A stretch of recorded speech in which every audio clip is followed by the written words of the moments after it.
night where the coaches demanded mental fortitude, the Rangers were fortified. A third-degree third period set the stage for overtime and Miller time. Rangers win it 4-3 here in Edmonton, and they win for the second time in 3 games on this Western Canada swing. The celebration from the Ranger bench is earnest after this thrilling win here in Edmonton. Hi, everyone. Alongside Dave Maloney, I'm John Giannone. Welcome to the Mercedes-Benz Rangers postgame show.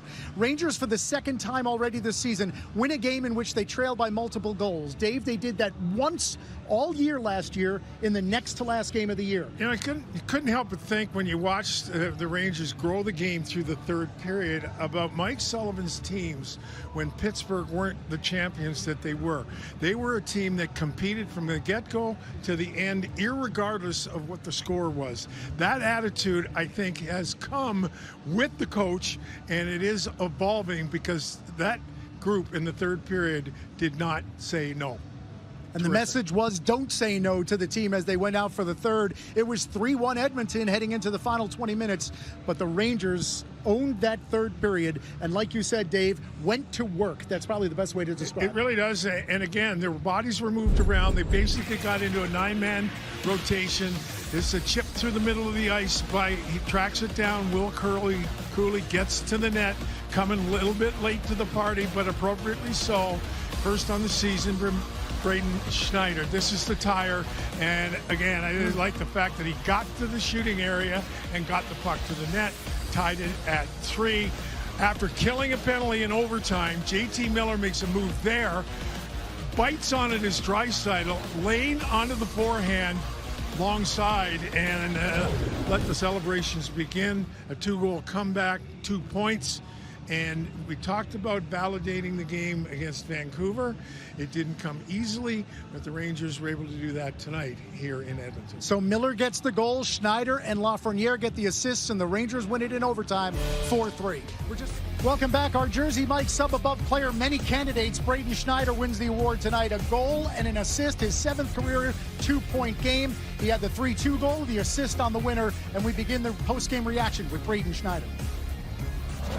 I think it's a huge win. Obviously, the second period didn't go our way. I thought we came out really good in the first, and second period we kind of lost it a little bit there, but I think it's credit to the guys here for digging in the third and coming out with the point. What was the message between the second and third? It was just stay into it. I think we were getting a little frustrated and you start trying to force things, and the message was just stay with it, keep pushing, and I thought we did that. I thought we were on top of them the whole third period. I thought we created a lot of chances, and we got rewarded for it. So that was a great effort in the third. Your goal looked like it probably started with Will getting that puck and kind of driving to the net. Just talk us through what you saw there. Yeah, I think Max made a good play to get it out, and then Cools took it all the way, and I thought he seen some ice and took it right to the hoop, and I was fortunate enough to get a bounce out there and put it in. So that was all Cools taking to the net and making a chance happen there. Given the way that some of the games have gone for you guys recently, where you feel like you're getting chances but you're not getting the result, to come back in the third period the way that you did, what does that kind of do for the morale of the group or the confidence of the group? Yeah, I mean, it's huge. I think just knowing that we got that in us and that we can play like that, and I think tonight we did a great job. I thought they took the second period, but to battle back and come out on top, I think it is massive for morale in the room. Are you a little nervous when you're going into it? David, has been a theme throughout this first dozen games about how the Rangers have played well, but not enough goals, maybe not enough wins. What does a win like this do to further cement the identity that Mike Sullivan wants to preach? Well, it's going to be an incremental story. I don't think we're way away from leaping to any sort of conclusions, and I think that's how the horizon has to be viewed. It's again, Schneider talks about the second period. Edmonton's been a good team in the second period, and yet the goals that were scored weren't really indicative of any bad plays. Right. So there's all kinds of ways to grow as you grow, and it is a story that we have to continue to be patient with, but you have to look at the way they're playing, and they're doing a lot of right things, I think. Yeah, and the message in the third period, keep digging in. Rangers did exactly that. 2 goals in the third, and the winner by J.T. Miller in the overtime. 4-3, the Rangers win. We're going to hear from the Rangers captain and more when we continue. Welcome back to the Mercedes-Benz Rangers post-game show. 4-3 the Rangers in overtime. We remind you, follow MSG Networks on X, and you can vote on the Montefiore Einstein Rangers Player of the Week.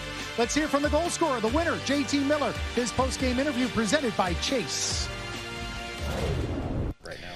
Yeah, we need the confidence. I think we liked at least 2 periods today of our game on the road, playing a really good team at home, and we needed that. I think that was, like I said, to build some confidence, see some pucks go in. Hopefully that can propel us and keep this thing going a little bit more into this road trip. We have a good chance to finish it off in the right way. What did you like about your game in the third period? The third period was great. I didn't have my best today. Obviously changed the lines up a little bit, trying to spark something, and we just had so many guys contribute. I mean, Lobs was unbelievable today. See Rads chip in again, Schneid's like, we need that throughout the course of the season. You know what I mean? To have that depth scoring, and they played a heck of a game and drove play for us today and made it easy for the next line going out there. So, like I said, as a true team effort, when they had their looks, Chesty played awesome today. So, that's just a big team win, something that we can really help build on going forward. Big kill at 3-1, and then obviously a big kill to start overtime. Just thought on the penalty kill, because that's it. Yeah, to start the third, right, I think they had one, and that game could have been 4-1 if we're not sharp, and then after that, as you know, at that point, it's hard to come back. So I think that gave us some life, and after that, we really poured it on, and then that was obviously a big one at the end and into overtime. So, like I said, being down, coming back from 2, seemed like we were looking for a couple bounces here and there, and like I said, we had some individuals step up today. It felt nice. What have you made of the production you've gotten from Raddysh so far this season? Yeah, I mean, it's awesome because we're not, I'm certainly not filming that, so you need guys like that to step up. Yeah, it's just part of the gig, and it's a long season. I know mine are going to go in at some point. I know that Mika would tell you the same thing, or Brad. They're going to go in, so we just have to keep playing the right way and try not to get the emotions get the better of us, because it is hard to stay not frustrated. So when you have guys step up, completely forgot about Brodzy stepping up today and scoring the first goal. You know what I mean? You just need guys like that, and it was a true team effort today. Those guys really helped drag us into the fight.